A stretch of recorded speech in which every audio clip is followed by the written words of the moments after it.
In this video, we will be looking at the results of my shooting small birds from my back door. And I was shooting with the Nikon Z8 with the 70 to 200 2.8 zoom and the 2-time teleconverter, a combination I have used before from my back door.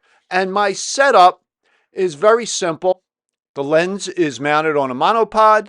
I have the door open with a 1x12 stuck in there so the cats don't escape.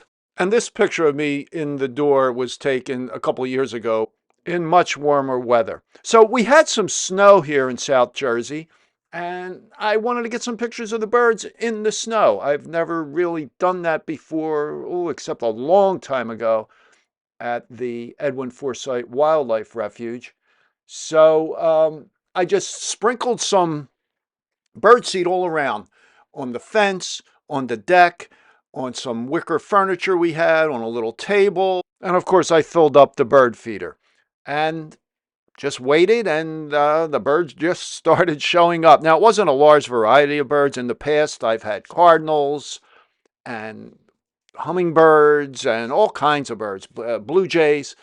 This day, there was just some house sparrows, some juncos, and a few northern mockingbirds.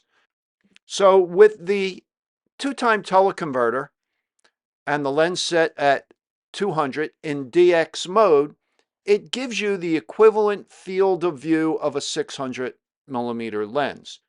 But even with that, and not at that great a distance, I wasn't at that great a distance. This picture here, I was about 16 feet away from the top of the fence where this bird was. I still needed to crop. Most of these images you will see in this video were cropped.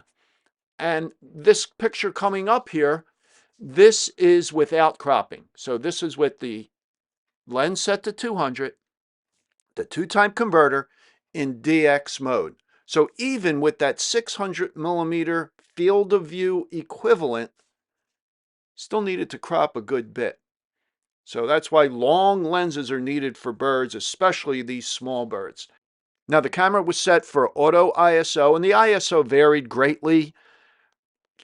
I think the lowest it ever was when the sun popped out a little bit was around 400 or 500, and it went all the way up to, God, I believe 7,200, depending on where the bird was. And I had a shutter speed of 1/1000th of a second, of course, continuous autofocus, and my AF area mode was wide small. So that gives you a little square box, and of course it was set for bird detect. And it worked out really well. I got a very high percentage of in-focus pictures. Sometimes it seemed it was a little slow to respond. I think that was probably because of the converter. Never had that issue when just shooting with the 70 to 200 without the converter. This is that northern mockingbird on top of the shepherd hook. We have several shepherd hooks, and I have some branches set across them as perches for the birds. And here we have a junco up in the tree. And as I was using auto ISO, the camera was set for manual exposure control, and most of the images were at f8. And when I say f8, that was with the converter, because you lose 2 stops of light with the teleconverter. So if the lens was wide open, it actually would give you the equivalent of a 5.6. I really like this one with all the snow around the bird's beak. Now here's one where I missed focus. I don't know if it was the camera, if it was me, but I thought I had the box right on the bird's face. And this image is a couple seconds later, and it's very sharp. So it's not 100%. And I have found, even with birds in flight, it takes a moment to lock in, but once it does, it maintains focus on that flying bird, actually very well. Now, in a recent video, I wanted to try my D810 with the 70 to 200 f4 f-mount zoom, and for birds. I had never done that before. In all the years I owned that combination, never tried that. And it worked out okay. I'll put a link to that video in the description below. But this combination is superior. both for image quality and focus. So I think I'll stick with this combination until such time that I could pick up a longer lens, maybe the 100 to 400 zoom, or ideally I would like the 600 6.3, but that's a good bit out of my price range. So if I want to continue to shoot birds, especially at the wildlife refuge, I'm going to want something, a native 400 or a zoom, or maybe even that 180 to 600, although that lens is very heavy. But this combination is good. It's like I said about the focus, it doesn't acquire focus as quick as I would like sometimes. Now here's a bird on the table that was covered in snow, and another one who has a snow beard. And the sun popped out for just a few minutes, and I really like the light on this Junko. And this was at an ISO of 4 or 500. So because of that brighter light, the camera selected a lower ISO. And this camera is really good at high ISO. Even in DX mode, they look great. And here, bird on the table, and the snow was melting by this time. And you can see the little puddles. And you get also a little bit of a reflection of the bird right in front there. Now, it's not just birds like birdseed. I had a little visitor on this particular day. In fact, this visitor shows up quite a bit to eat the birdseed. And the bird feeder I have is supposed to be squirrel proof, but the squirrel always finds a way. And this is very sharp. You could really see the detail in the squirrel. He was much closer to me, obviously a lot bigger than these little birds, and I had to zoom back from 200. I'm not sure what the setting was here.